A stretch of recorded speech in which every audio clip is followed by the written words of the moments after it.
அதிக தொகுதிகளை கேட்பது, ஆட்சியில பங்கு பெறுவது, இது தமிழ்நாட்டுல காங்கிரஸ் கட்சியை வளர்க்கும் அப்படிங்கிறது தமிழ்நாடு காங்கிரஸுடைய நிலைப்பாடா இருக்கு. ஆனா தமிழ்நாட்டுக்கு கூட்டணி ஆட்சிங்கிறது ஒத்து வராது.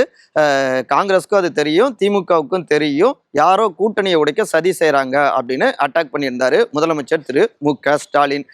அவரை பொறுத்த வரைக்கும் 2 ஆப்ஷன் கொடுக்குறாரு. ஒன்று குவான்டிட்டியா இல்லை குவாலிட்டியான வின்னிங்கா அப்படின்னு. அதாவது அதிக தொகுதிகள் நீங்கள் பெறும் பொழுது பெருசாக வெற்றி பெறலை. 2011 63 தொகுதிகளை காங்கிரஸ் பெற்று வெறும் 5 மட்டும்தான் வெற்றி அடைஞ்சாங்க.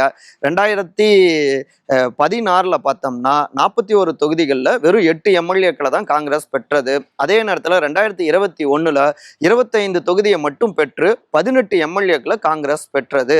ஸோ உங்களுக்கான வெற்றி பெறக்கூடிய தொகுதிகளை பட்டியலிட்டு குறைஞ்ச இடத்துல போட்டியிட்டா அதிகமாக கான்சென்ட்ரேட் பண்ணி வெற்றி பெற முடியும். இன்னொரு பக்கம் உதயசூரியன் சின்னத்தின் மூலமாக அதிக வெற்றிகளை பெற்று இங்க ஆட்சிக்கும் திமுக வர முடியும்.